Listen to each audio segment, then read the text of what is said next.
Good morning. You've tuned in to Just the Facts. Thank you for joining us, and we have in the studio today Jim Booth. How you doing, Marcia? Thanks for coming in, Jim. Thank you. Jim is running for the 1st District St. Louis County Commissioner seat, and we are going to have Jim, first of all, introduce himself a little bit with a little bit of his bio, and then why is he running? My name is Jim Booth. I am married. I have 3 adult children, and I have 4 grandchildren. I've been in Duluth since 1981. I'm a business person in Duluth. I have Booth Financial Advisors. I'm running for St. Louis County because this election is about the vision of St. Louis County and what do you want it to look like in the next 50 years. Will this be a county you want to live in and raise your children in? Or will this be a county that you're proud of the mining, the timber, the aircraft manufacturing, the medical area? So I would like to bring jobs to this area, and that's kind of why I'm running right now. Well, Jim has run for office before because he sees that there are issues that need to be dealt with and has a different viewpoint than some of the currently elected officials. Would you let the viewers know, Jim, what are some of those issues that are important to for you? That's why you're running. Well, one of the main issues I'm running for is I support non-ferrous and ferrous mining.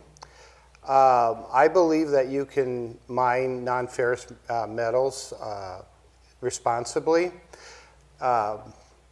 In 2014, Amy Klobuchar, Rick Nolan, and Al Franken all voted in favor of non-ferrous mining.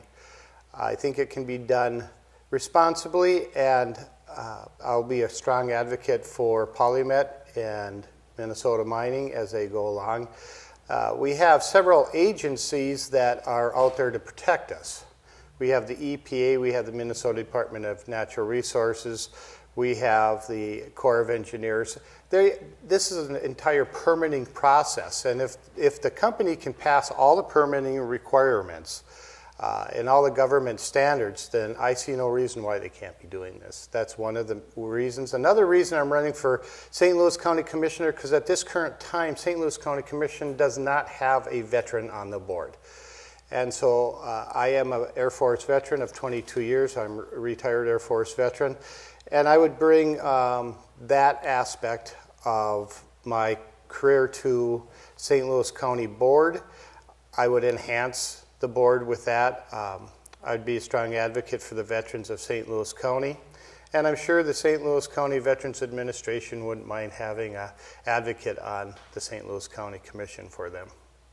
Well, Jim, you have served on other types of boards in the history here. I see that you've been on the Duluth Housing, serving as a board chair for 3 years, Duluth Housing Trust Fund, Duluth Charter Commission, Duluth Edison School Board, retired U.S.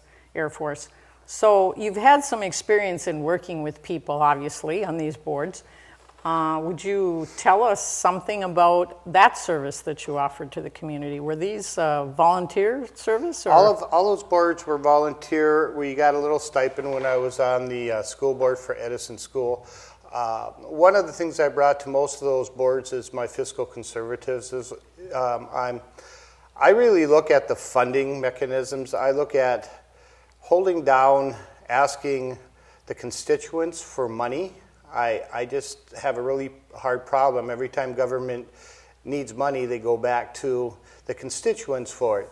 And so when I was on the Edison School Board, I would always question the funding mechanism for that. Or if we were at the Duluth Housing Authority, I would make sure that there was a way of funding that. One of the things we started when I was at the Housing Authority is we had a separate entity that bought the property for Hawks Ridge, and they subdivided that property up, and the first phase of that property was to pay for the property, the second phase of that property was to pay for the infrastructure.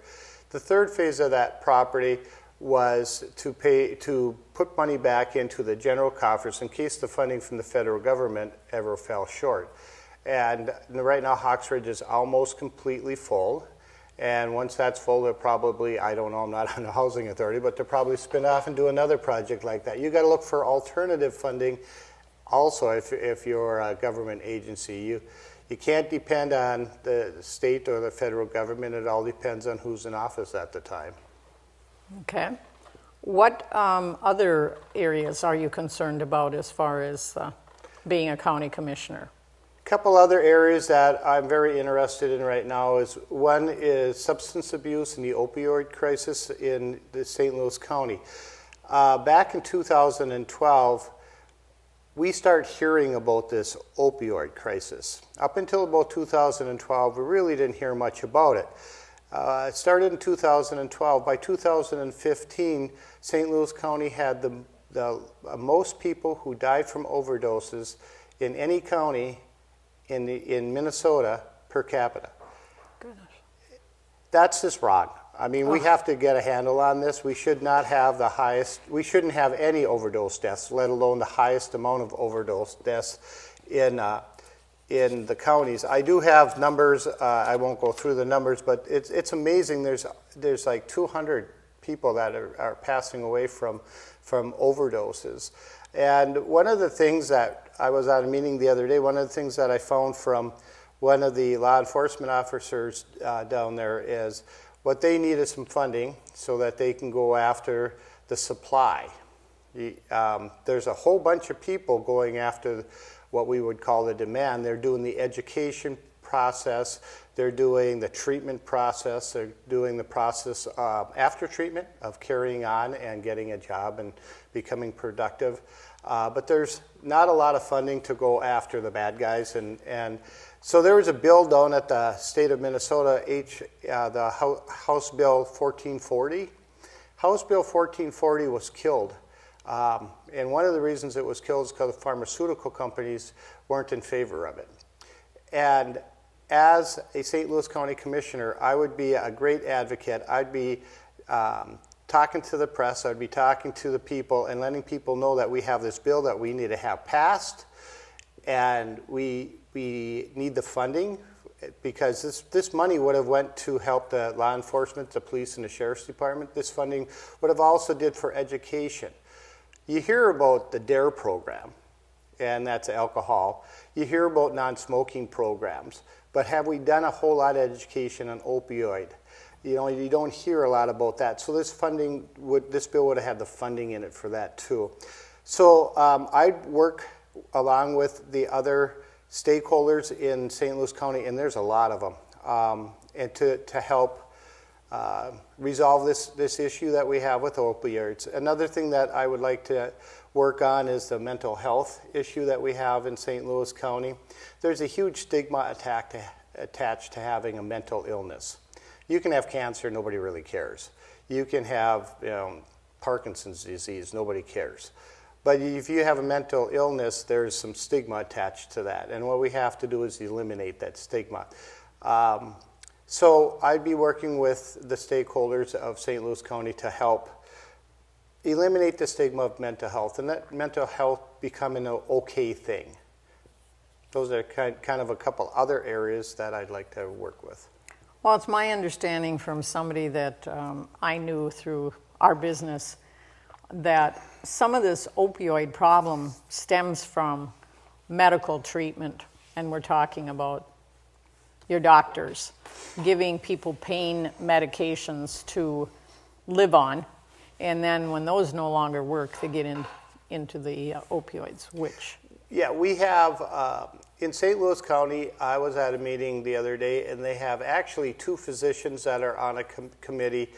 There's an acronym OR, and it's a committee that's set up to deal with the opioid crisis in St. Louis County. And both of the doctors, one is a pharmaceutical doctor and one is a practitioner, and they're working with the pharmaceutical companies and with the doctors to eliminate that from happening. Another thing that I did in my process of running for public offices, I've been talking to a lot of other candidates. And one of the candidates I talked to was for State Attorney General Doug Wardlow. And Doug would also go after the pharmaceutical companies and the doctors who were not doing what they're supposed to be doing correctly. That's one of the things that is in his platform, is to deal with the pharmaceutical companies and the doctors who are not following the regulations the correct way. So I think there's going to be a multifaceted approach to working with this. We just all have to get together on the same page and deal with the opioid crisis that we have in the state of Minnesota. Yeah, that's kind of interesting. The information that I have is from somebody that served in treatment centers, and one was the Rochester's hospitals. And she came up here to help straighten out the clinic that was up on Central Entrance that's now closed. And I believe, correct me if I'm wrong, it starts with an M. It's not methamphetamines, but it's methadone. She had a way of shutting that clinic down. But the owners of that clinic were making too much money. And so a $75,000 job that she gave up everything else, came here to help clean up this situation. She kissed it goodbye because the company she was working for, these drug companies, they make a lot of money, and they destroy the lives of thousands of people. Now, fortunately, that clinic, like I said, is closed.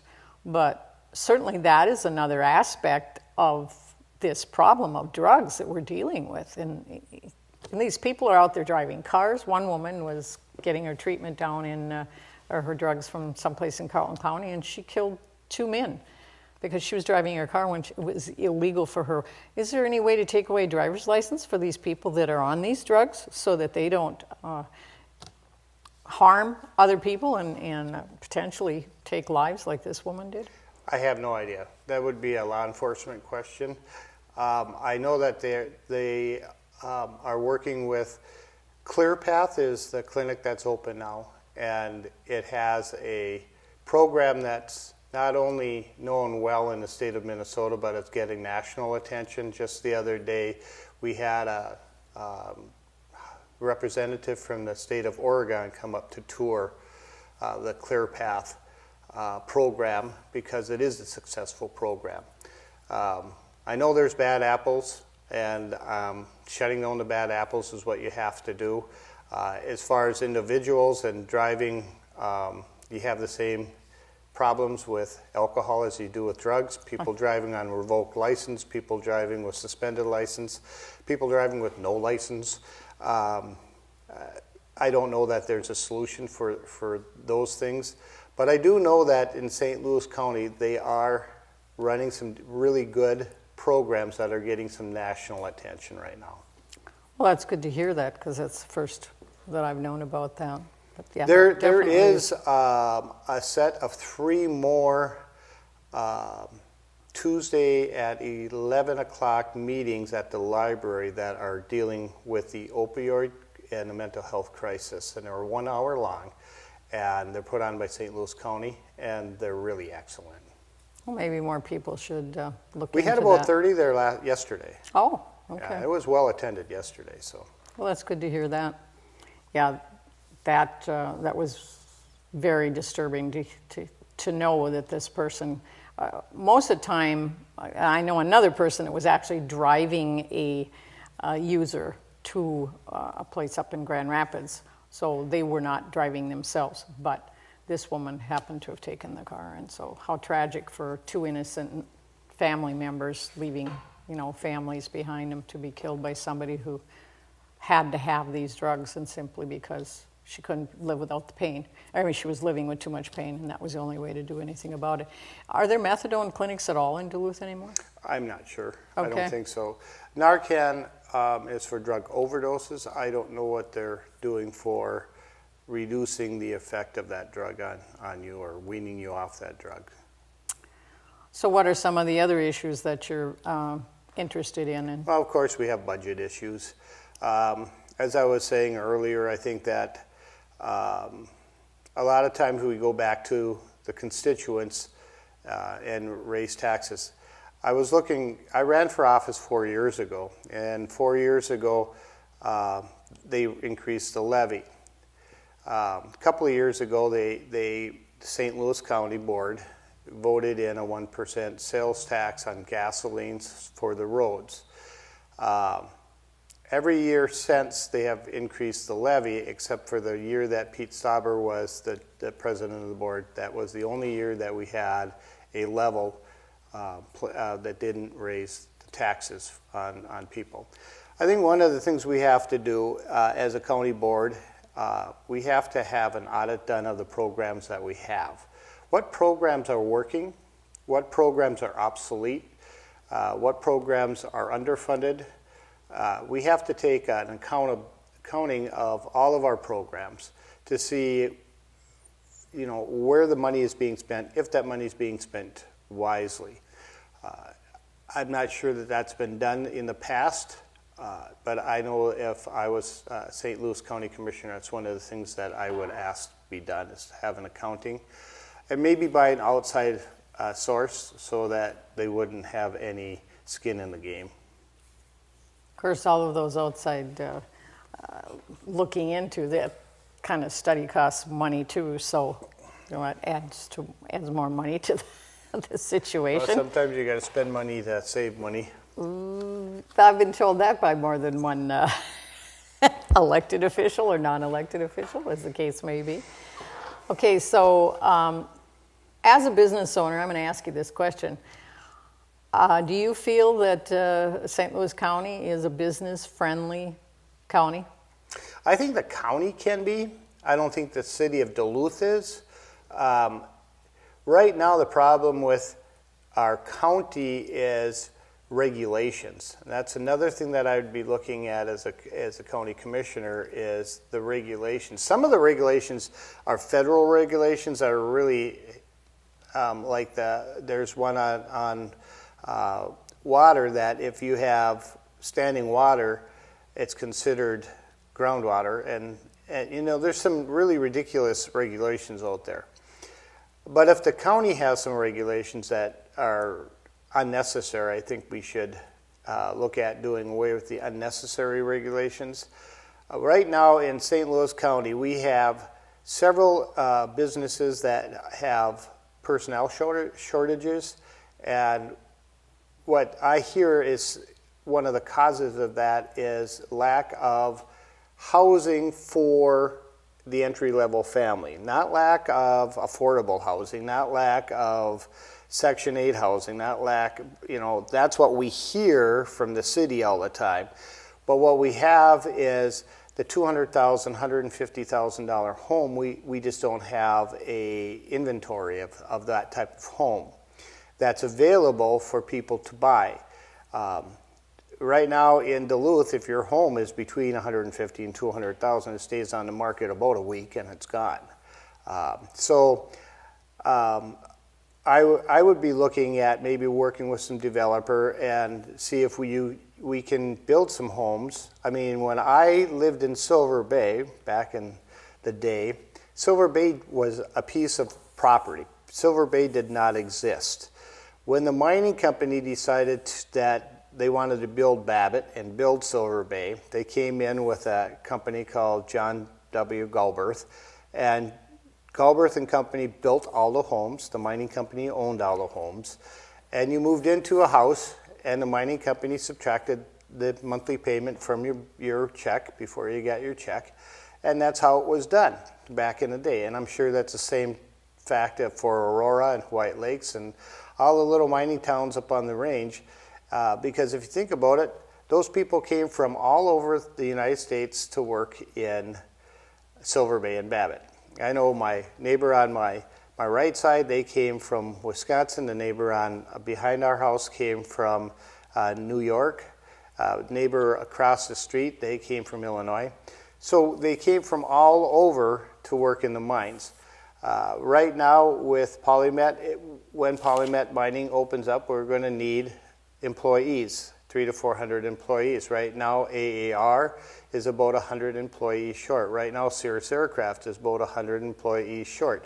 Right now down at Alltech, they need employees. Another thing we have to do is get out of the mindset that a college education is needed and get into a mindset that trades are okay. Because all of these jobs have trades that are short of people.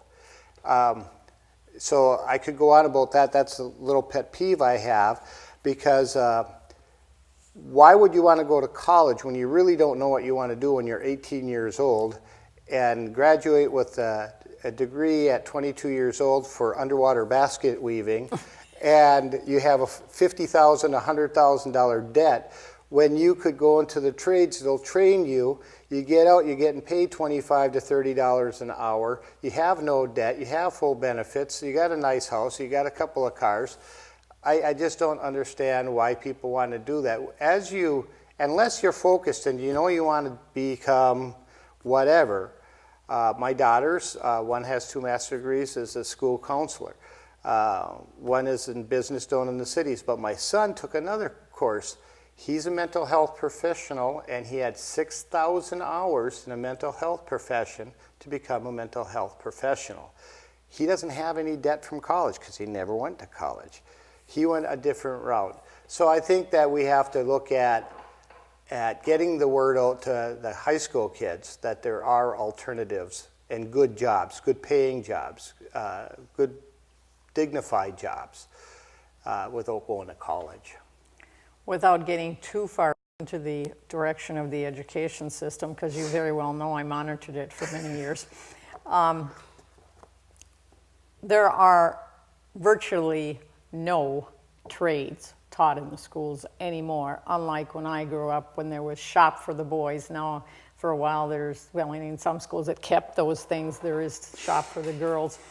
But auto mechanics out at Denfeld and restaurant teachings over at East High School, for the most part, there's very little. I was looking at taking a class for making gingerbread houses. I've had my finger in that every now and then, and I want to get a little bit better at it. I'm going to have to bring my own mixer. There is no equipment in the home ec rooms. Now, I went through the Taj Mahal, as I call it, the Western Middle School, and man, everything was stainless steel around that kitchen. But there's no mixers. What are they teaching these kids how to do? Take it out of a package and throw it in a microwave oven? I don't know, but bringing a stand mixer really, I've got a fairly good sized system. It's not that lightweight, but you know, for me to have to bring that to take a class, I was really put out. So if the schools aren't teaching it, I know that's not the county's responsibility, but that's where it's got to start. The school system has to put a different focus on providing the workers that you're talking about. I think there you're going to have the labor unions getting involved, and the labor unions will be working with, I know they're going to be working with LSC, and I would hope that they would work with the schools, the high schools also, and getting, I mean, it's their business, right? And they're going to have to get employees, so they're going to have to look at their model to do it, to get these kids involved in it. So okay. I think you're going to see that happening. I mean, I have been talking to some of the trades, and some of the trades are looking at doing that. Some of them are getting internships where the kids can go directly to the painters, the electrical, the plumbers, and intern directly with them. Of course, that's a long process. I mean, it's just like college, so you'd have 3-4 years of interning before you'd be licensed, but there's no debt to it, and you're getting paid to do it, you know. And that is what used to be the way that people would be trained. And we got away from that. And we got away from that. I mean, my sons grew up with a carpenter father, and they're very fine carpenters now, and I think that, well, I disagree with it being the unions, but I guess if you don't have any parents that can teach you how to do those things, the only people that are going to be doing that is home educators. So I guess there is the alternative with the unions, and that Well, should the be something that's 49ers right pushed. now have the ad on the radio doing exactly that. Come join us. We have internship jobs for people. And so I think that's the way that things in life usually go in a circle. And I think we're coming all the way around the circle. We have very low unemployment right now. We have a bunch of people that are needed to work. We don't have the workforce because everybody is working. And so what we're going to have to do is start tapping some of the kids that really don't have a direction right now and show them that there's really good jobs and you don't need to go to college for it. And they can be really happy doing these jobs. So that's one of the things you're going to see in the future, in my opinion. We just have a few minutes left, so I would like you to tell the viewers, District 1 is... Complicated. It's complicated, yes. But we'll have Jim try and uncomplicate it for you so that you know what district he would represent. We have 3 districts in a city of Duluth. We have the district on the east side of Duluth, we have a district on the west side of Duluth, and we have District 1, which is a central part of Duluth. So if you start at the mall and you go down, let's say Trinity Road to Observation and go down Observation to the freeway, and then you go down the opposite way and you go down Arrowhead to the colleges, Kenwood area, and you take 19th Avenue East and you go down to the end of Park Point. That's kind of the area in general. So you have Duluth Heights, Kenwood area, the colleges, you have the East Hillside, and you have Park Point. And so those are kind of the 5 areas that District 1 are. And if you have any questions, give me a call.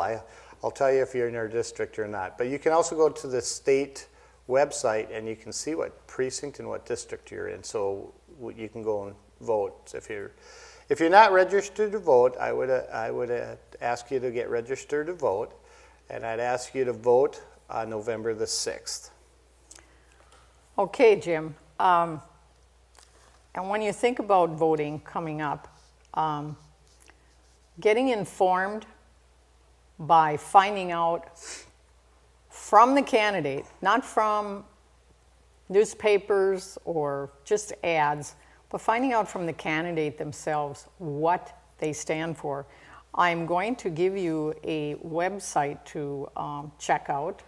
It's booth4duluth.com.